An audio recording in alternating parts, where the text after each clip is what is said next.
Hello and welcome friends. तो आज के वीडियो में हम बात करेंगे चेंज कंट्रोल के बारे में। ओके, अगर आप फार्मास्यूटिकल इंडस्ट्री में काम कर रहे हैं तो आपको चेंज कंट्रोल के बारे में पता होना बहुत ज़्यादा इंपॉर्टेंट होता है।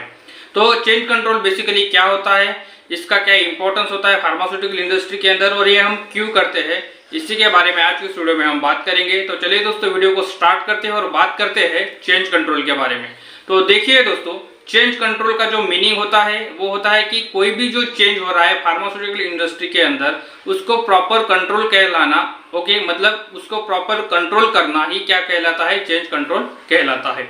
ओके, मतलब अगर आप कोई डॉक्यूमेंट से रिलेटेड कोई चेंज कर रहे हैं, किसी प्रोसेस से रिलेटेड कोई चेंज कर रहे हैं, किसी फैसिलिटी से रिलेटेड कोई चेंज कर रहे हैं, या फिर किसी इक्विपमेंट, इंस्ट्रूमेंट, या फिर जो कोई भी चेंज आप क्या कर रहे हैं फार्मास्यूटिकल इंडस्ट्री के अंदर कर रहे हैं, उस चेंज के ऊपर कुछ कंट्रोल होना चाहिए। मतलब हमारे पास उसका जो भी डॉक्यूमेंट है वो प्रूफ होना चाहिए। इसलिए हम क्या करते हैं, चेंज कंट्रोल इनिशिएट करते हैं और उसको फिर क्या करते हैं, बाद में क्यूए में सबमिट करते हैं।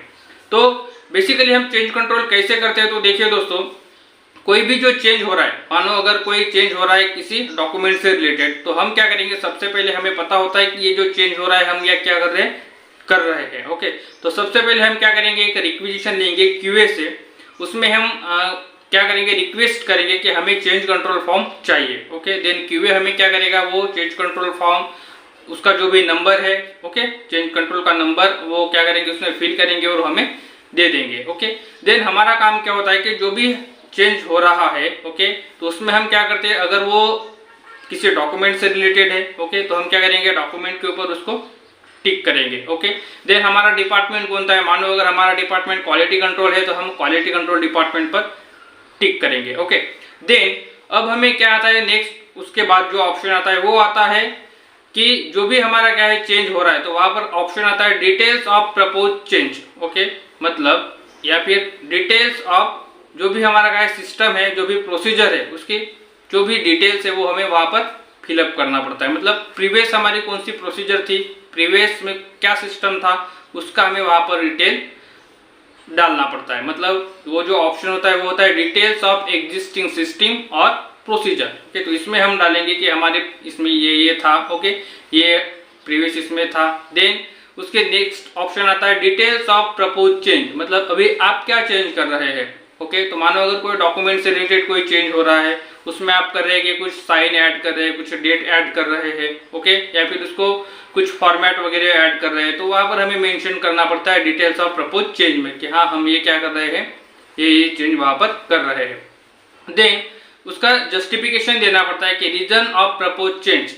ओके, तो इसका क्या रीजन है ये भी हमें वहां पर देना पड़ता है। अगर आप डॉक्यूमेंट से रिलेटेड कर रहे हैं तो क्यों चेंज कर रहे हैं, तो उसका रीजन जस्टिफिकेशन भी हमें देना पड़ता है फॉर बेटर डॉक्यूमेंटेशन। ओके, या फिर जो भी हमारा रीजन है वो हम क्या करते हैं वहां पर मेंशन करते हैं। देन उसके बाद क्या होता है, वहां पर एक कमेंट होता है, जो भी रिस्पेक्टिव डिपार्टमेंट का हेड होता है, ओके, उसकी वहां पर कमेंट आती है। ओके, तो वो अपनी क्या करता है, कमेंट करता है। देन इनिशिएटेड बाय में जो भी इनिशिएट कर रहा है उसकी साइन होती है इनिशिएटेड बाय में। देन उसके बाद उससे रिलेटेड जितने भी डिपार्टमेंट है, तो उस चेंज से रिलेटेड, ओके, समझो प्रोडक्शन में उसका कुछ इफेक्ट पड़ रहा है या फिर स्टोर में उसका कुछ इफेक्ट पड़ रहा है, ओके, जिस भी डिपार्टमेंट में उसका कुछ इफेक्ट हो रहा है, तो उस कंसर्न डिपार्टमेंट में भी क्या करना पड़ता है, फिर वही चेंज कंट्रोल उनके पास भी, ताकि उनके भी जो कमेंट्स है वो भी आ सके कि हाँ ये अगर चेंज हो रहा है तो हमें इससे कोई लॉस नहीं है या फिर इससे ये बेनिफिट है, ये भी वो क्या करते हैं उसमें ऐड करते हैं। ओके, देन ये सब होने के बाद हम क्या करते हैं, उस चेंज कंट्रोल फॉर्म को क्यूए में सबमिट करते हैं। ओके, देन क्यूए डिपार्टमेंट क्या करता है, उसका प्रॉपर डॉक्यूमेंटेशन करके रखता है। ओके, ताकि जब भी क्या हो, कोई ऑडिट हो या फिर कोई एजेंसीज ऑडिट करने आती है, तो वो क्या करते हैं उसमें फिर शो करते हैं कि ये जो चेंज हुआ है उसका एक प्रॉपर प्रूफ हमारे पास प्रेजेंट है। ओके, तो इसीलिए क्या होता है, चेंज कंट्रोल किया जाता है। ओके, वो फिर चेंज, अभी तो आपको समझ में आया होगा कि चेंज कुछ भी हो सकता है। अगर कोई डॉक्यूमेंट में चेंज हो रहा है, किसी प्रोसेस में कोई चेंज हो रहा है, मानो अगर कोई एक नया इक्विपमेंट आया है, ओके, कोई नया इंस्ट्रूमेंट आया है, इसके लिए भी चेंज हो सकता है। किसी इंस्ट्रूमेंट का आप टाइम कम कर रहे हैं, ज़्यादा कर रहे हैं, इसके लिए भी चेंज कंट्रोल होता है। ओके, अगर कोई डेविएशन वगैरह हो रहा है, तो अगर प्लान डेविएशन है तो उसमें भी हम चेंज कंट्रोल प्री अप्रूव करके रखते हैं। ओके, तो ये सब चेंज कंट्रोल का काम होता है कि अगर कोई चेंज हो रहा है तो वो क्यों हो रहा है, इसका वो प्रॉपर एक प्रूफ होता है हमारे पास। ओके, सो आई होप दोस्तों आपको समझ में आया होगा कि चेंज कंट्रोल क्या होता है। फिर भी अगर आपके कुछ डाउट है, कुछ क्यूरीज है कि इसको हम कैसे फील करते हैं, क्या करते हैं, तो आप मुझे नीचे कमेंट बॉक्स में कमेंट कर सकते हैं। मैं आपको उसके ऊपर भी एक अलग से वीडियो या फिर एक आपको मैं क्या दूंगा, एक पीडीएफ फॉर्म में एक इंफॉर्मेशन भी दे सकता हूँ।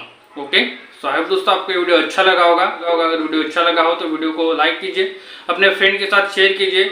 आपकी उज्जवल भविष्य की कामना करता हूँ और यूं ही बनी रहे मेरे साथ।